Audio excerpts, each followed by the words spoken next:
Hello, my dear students. I welcome you all in my class Learn English with Bhavna Mishra Pandey. So, today we are going to do chapter Lost Spring, written by Anis Jung. And this chapter is an excerpt from the book Stories of Stolen Childhood. So, let's start this chapter. First of all, we will talk about Anis Jung. Anis Jung was born on 1944 in Rourkela. Rourkela is in Orissa. She hails from an aristocratic family in Hyderabad. तो एनिस जंग जो इसकी writer हैं इस chapter की, वो राउरकेला उड़ीसा की हैं एंड बहुत ही एरिस्टोक्रेटिक फैमिली जो कि वो हैदराबाद की एरिस्टोक्रेटिक फैमिली से बिलोंग करती हैं. She is an Indian author, journalist and columnist for newspaper in India and abroad. तो एनिस जंग ने बहुत सारे न्यूज़पेपर्स जो कि नॉट ओनली इंडिया, बाहर के भी मीन्स अब्रॉड के भी न्यूज़पेपर्स में बहुत सारे कॉलम लिखे हैं. वो एक ऑथर हैं एंड जर्नलिस्ट भी.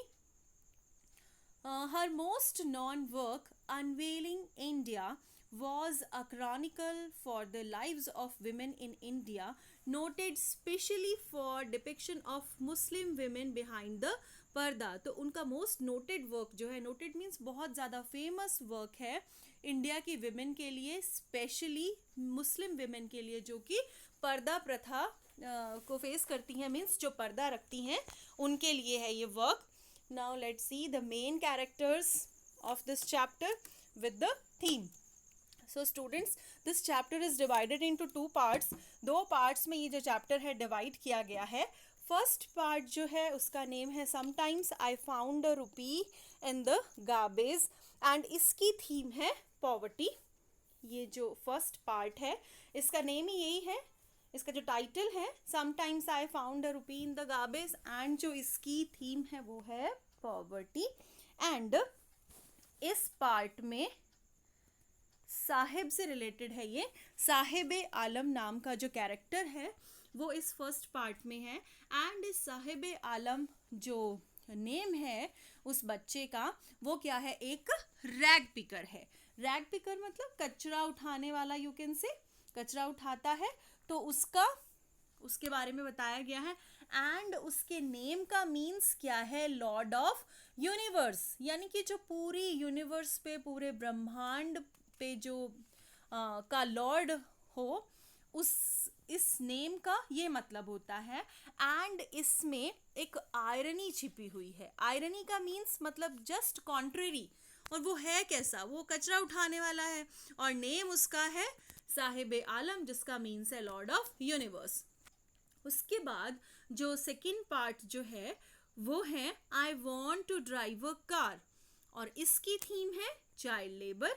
एंड इसका जो ये रहा मुकेश, इसमें जो कैरेक्टर है वो है मुकेश. एंड ये कौन है, एक बेंगल मेकर का सन है. So let's see first of all the introduction. The story Lost Spring describes the pitiable condition of poor children who have been forced to miss the joy of childhood due to the socio-economic condition that prevails in this man-made world. So ये जो story है lost spring, ये describe करती है, हमको बताती है pitiable condition. Pitiable condition का मतलब होता है दयनीय स्थिति, दया करने वाली स्थिति, जिसपे हम दया करें. किसकी, पुअर चिल्ड्रन की. पुअर चिल्ड्रन की ऐसी स्थिति बताई गई है जिसपे किसी को भी दया आ जाए. Who have been forced to miss the joys of childhood, and जिनको मजबूरन जो चाइल्डहुड के टाइम, बचपन के टाइम जो भी जॉयज होते हैं, जो भी आनंद की चीज़ें होती हैं, वो उन्होंने सारे के सारे बेचारों ने मिस कर दिए. क्योंकि उनको क्या करना पड़ता है, वो पॉवर्टी में जी रहे हैं, बहुत ही गरीबी में जी रहे हैं, इसलिए.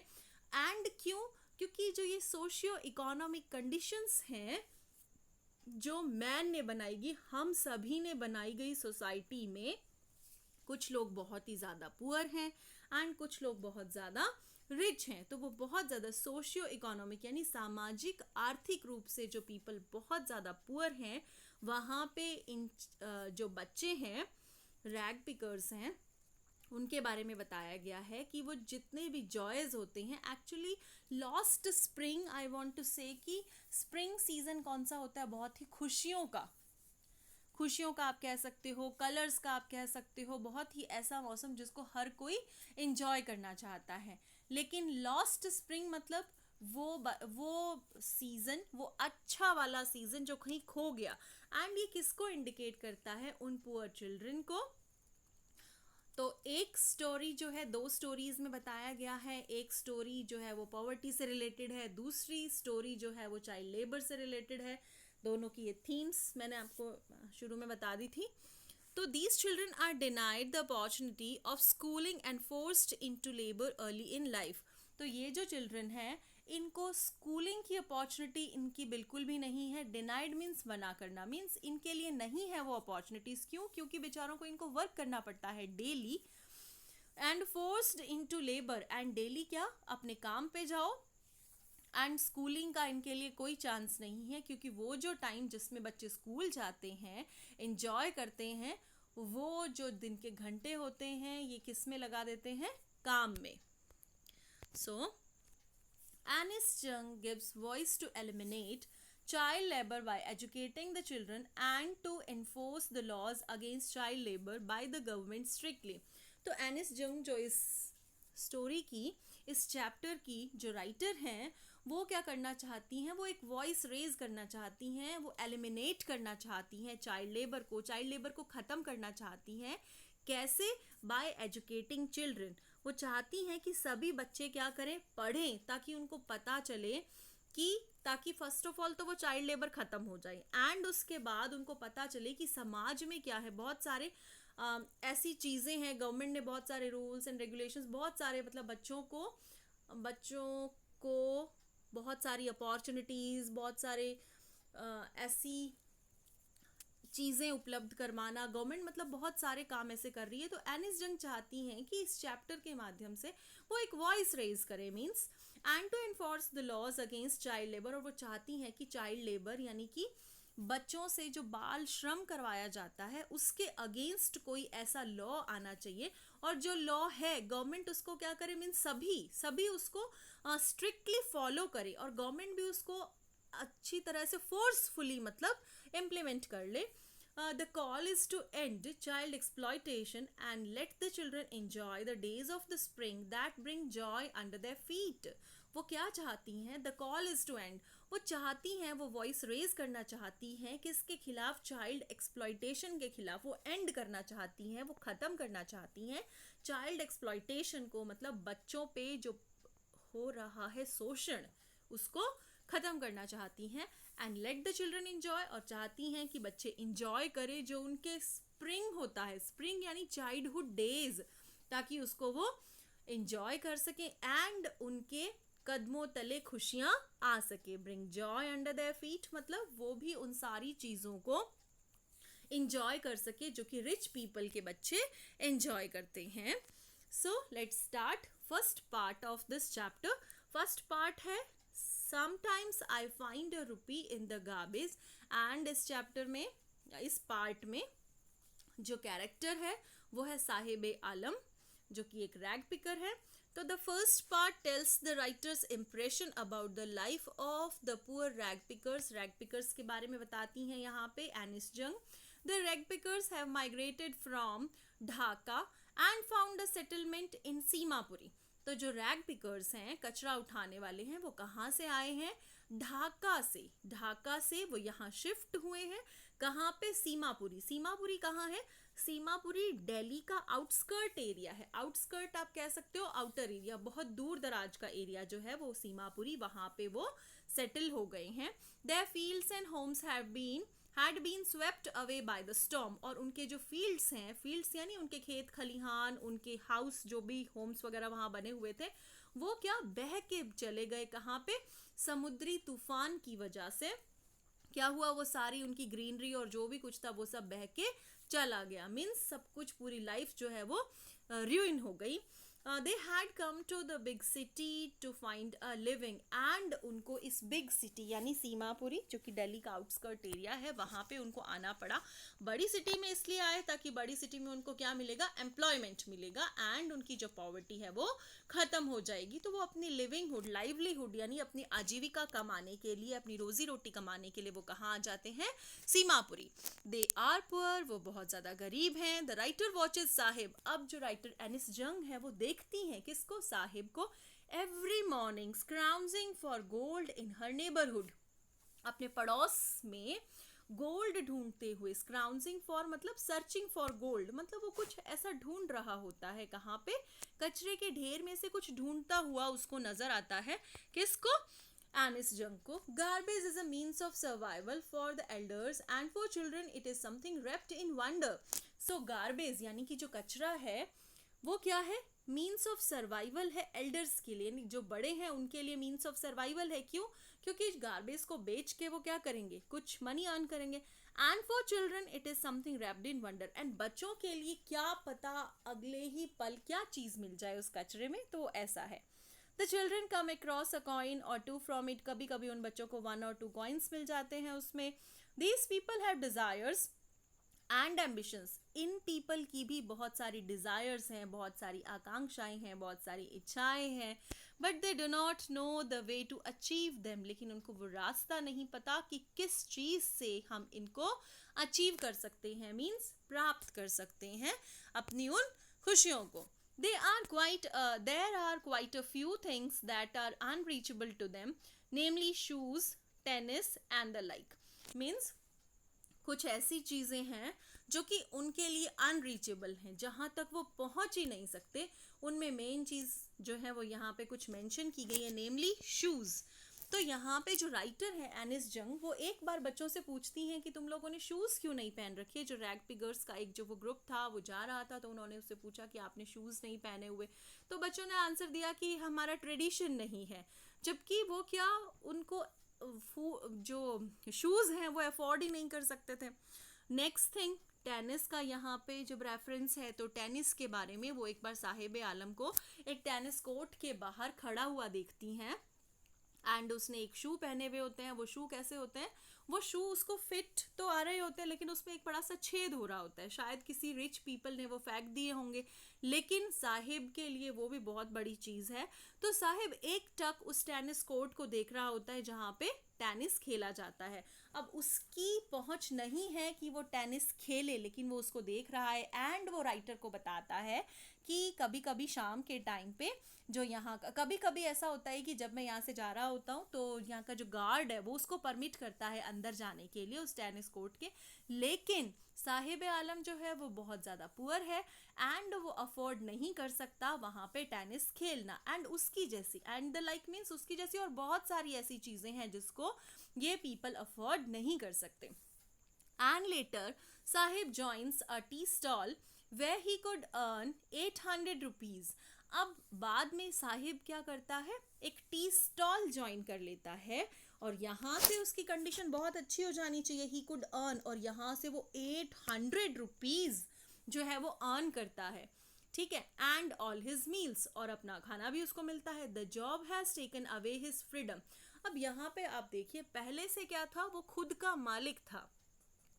राइटर ने उसको देखा, राइटर ने क्या देखा कि that he no longer looked carefree, वो बिल्कुल केयर फ्री नहीं दिख रहा था। ओके मतलब एक तो हमारा ऐसा होता है कि हमको बिल्कुल कुछ नहीं, हम अपनी मर्जी के खुद मालिक हैं। जब पहले उसके पास जो कनिस्टर था वो किसका होता था, उसके पास जो एक बैग टाइप कुछ होता था वो किसका होता था, वो उसका खुद का। जब मन चाहे उसका वो जाके उसमें कचरा बीन के डाल सकता था, जब मन चाहे वो रेस्ट कर सकता था, है ना, तब वो अपना खुद का मालिक खुद था। He was his own boss उस time, but now he is working under somebody, उस टी स्टॉल पे काम करता है। अब जो कनिस्टर है उसका वेट उसको हैवी लगता है, क्यों, क्योंकि अब वो खुद का मालिक खुद नहीं है, वो खुद का बॉस खुद नहीं है, क्योंकि वो किसी के अंडर काम करता है। Now he is burdened with the responsibility of a job, किसी जॉब की रिस्पॉन्सिबिलिटी के अंदर है वो, कि उसके मतलब अंदर एक तरह से बाउंडेड है, यू कैन से। उसने क्या, जो मिल्क बूथ है उसमें स्टील का जो कनिस्टर पकड़ा हुआ है वो क्या है, वो उसके पहले वाले बैग से उसको हैवियर लगता है। क्यों? क्योंकि now he is burdened with the responsibility of a job. So second part है इस चैप्टर का, I want to drive a car. मैंने आपको बताया था इसमें जो मेन कैरेक्टर है वो है मुकेश, एंड वो एक मोटर मैकेनिक बनना चाहता है, and he is a son of bangle maker, bangle maker का सन है। एंड इस वाले पार्ट की थीम है child labour. So first of all the second part deals with the life of Mukesh. Mukesh की लाइफ के बारे में बताता है, वर्णन करता है। जो सेकेंड पार्ट है वो who belongs to the family of a bangle maker. वो किससे बिलोंग करते हैं? एक बैंगल मेकर यानी चूड़ी बनाने वाली फैमिली से बिलोंग करता है। Firozabad is best known for its glass blowing industry, and Firozabad जो जगह है वहाँ पे ग्लास से बनने वाली चीज़ों की फैक्ट्रीज हैं, उसके लिए वो फेमस है फिरोजाबाद। और चूड़ियों के लिए आपको पता है, चूड़ियों के लिए फिरोजाबाद, कांच की चूड़ियों के लिए स्पेशली बहुत फेमस है। Nearly 20,000 children are engaged in this business and the law that forbids child labor is not known here. So कम से कम 20,000 के लगभग चिल्ड्रन जो हैं वो इंगेज्ड हैं इस बिजनेस में। एंड वो कानून जो मना करता है चाइल्ड लेबर के लिए, उसको यहाँ कोई नहीं जानता। जो चाइल्ड लेबर के लिए जो लॉ है उसको यहाँ कोई नहीं जानता, क्योंकि सीधा सीधा लिखा है 20,000 चिल्ड्रन इंगेज्ड हैं इस बिजनेस में। The living condition and the working environment is a woeful tale. जो उनकी लिविंग कंडीशंस है, जिस स्थिति में वो बच्चे रह रहे हैं, एंड उनके वर्क करने का जो एनवायरनमेंट है, चारों तरफ उनको जो एनवायरनमेंट मिलता है, मे बी वो धूल से भरा हुआ, धुएं से भरा हुआ, ऐसा कंजस्टेड, बहुत ज़्यादा ऐसा एनवायरनमेंट उनको मिलता होगा जहाँ पे बहुत ज़्यादा डार्कनेस होगी। तो ये क्या बताता है? इज अ वोफुल टेल, मतलब एक सोरोफुल टेल, यानी दुख से भरी हुई कहानी है। Now life in dingy cells and working close to hot furnaces make these children blind when they step into the adulthood. तो life in dingy sales means, dingy का मतलब होता है धुंधला, यू कैन से ब्लर, है ना। तो ऐसी सेल्स में वो काम करते हैं, एंड किसके पास बैठ के? Hot furnaces. हॉट फर्नेसेस का मतलब होता है, हॉट फर्नेसेस का मीन्स होता है भट्टियाँ। ओके, गरम भट्टियों के सामने बैठ के वो काम करते थे। तो क्या था, ये चिल्ड्रन जब अपनी एडल्टहुड में थोड़े बड़े होके एडल्टहुड में पहुंचते थे, तब तक वो क्या हो जाते थे? ब्लाइंड, अंधे हो जाते थे। Weighed down by the debts. Weighed down मतलब यानी कि सिर झुकाए हुए। किस से सिर उनका झुक जाता था? डेट से। डेट मतलब कर्ज। They can neither think nor find a way to come out of this trap. ना तो वो कुछ सोच सकते थे, एंड कोई भी वे आउट नहीं था इस ट्रैप, इस जाल से बाहर आने का, क्योंकि एक पीढ़ी दर पीढ़ी वो काम चलता रहता था। फादर ने पहले, जैसे ग्रैंडफादर ने किया, फिर उसके बाद अगली पीढ़ी को ट्रांसफ़र हो गया, मीन्स फादर ने किया, देन उनके सन ने किया, तो ऐसे। और वो कर्ज में इतने डूबे रहते थे कि उनको बड़े बड़े जो इनके जो मालिक हुआ करते थे उनके साथ साथ वो काम करना ही पड़ता था, क्योंकि कर्ज चुकाना होता था। इसलिए the politicians, middleman, policeman and bureaucrats will also obstruct their way to progress।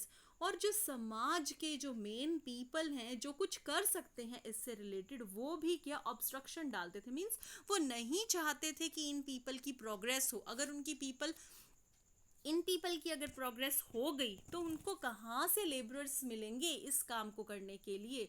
छोटे छोटे बच्चे जिनको नहीं पता कि इनके क्या दुष्परिणाम हो सकते हैं, इसके क्या डेंजर्स, क्या हाई रिस्क्स हो सकते हैं, किसके? डिंजी सेल्स में बैठ करके, फर्नेसेस के आगे बैठ करके ये कंटिन्यूस ग्लास का वर्क करना, एंड उससे वो ब्लाइंड हो सकते हैं, और मोस्ट ऑफ द चिल्ड्रन हो भी जाते थे ब्लाइंड। तो ये सारी चीज़ें, तो ये पीपल, पॉलिटिशियंस, मिडलमैन, ये सारे इनके विशियस सर्कल से, विशियस सर्कल मतलब बुरा सर्कल, वो बेचारे बच्चे, चिल्ड्रन जो थे वो बाहर नहीं आ सकते थे। The women in the household consider it as their fate and just follow the tradition। and घर में जो महिलाएं होती थी वो क्या सोचती थी, वो ये कंसिडर करती थी, वो ये मानती थी कि ये क्या है, ये हमारा फेट है, यही हमारी नियति है, यही हमारा भाग्य है। क्या करना है हमको कि हमको हमारा जो ट्रेडिशन चला आ रहा है, हमारी जो परंपरा चली आ रही है चूड़ी बनाने की, यानी कि वो जो काम है हमको हमारे बाप दादाओं से मिला है, हमारे पूर्वजों से हमको मिला है, तो हमको क्या करना है, उसको वही ट्रेडिशन, वही परंपरा को फॉलो करना है। But Mukesh is different from the rest of the folk there. लेकिन मुकेश जो बच्चा है वो सबसे अलग है। He dreams to become a motor mechanic. वो क्या चाहता है, वो एक मोटर मैकेनिक बनना चाहता है। लेकिन the garage is far away from his house but he shall walk. जो गैरेज है वो उसकी पहुंच से बहुत दूर है, लेकिन ही शैल वॉक, मतलब उसका ये निर्णय ही है, वो डिटरमाइंड है कि क्या करना है उसको। वो जो फार फैच्ड रियलिटी है, जो रियलिटी उसकी पहुंच से बहुत दूर है, उसको वो चाहता है कि वो क्या करेगा, वो मोटर मैकेनिक बनेगा। He had no lofty dreams such as flying a plane. उसके जो ड्रीम्स हैं वो बहुत ऊंचे नहीं हैं कि उसको एक प्लेन उड़ाना है, but was happy to dream of cars that he had seen is in his town. वो बहुत हैप्पी है किससे, जो ड्रीम उसका है, उसका बहुत हाई ड्रीम नहीं है कि मुझे प्लेन उड़ाना है, आसमान में मैंने प्लेन देखा है। उसने अपने टाउन में क्या देखी है, कार्स देखी हैं, है ना। लेकिन उसका जो फार फैच्ड रियलिटी से उसका कोई मीन्स नहीं है एरोप्लेन या इनसे। वो एक मोटर मैकेनिक बनना चाहता है, सिंपल। लेकिन जो विशियस साइकिल है, creating a world where people suffer generation after generation, उससे वो क्या करना चाहता है, अपने आप को बाहर निकालना चाहता है।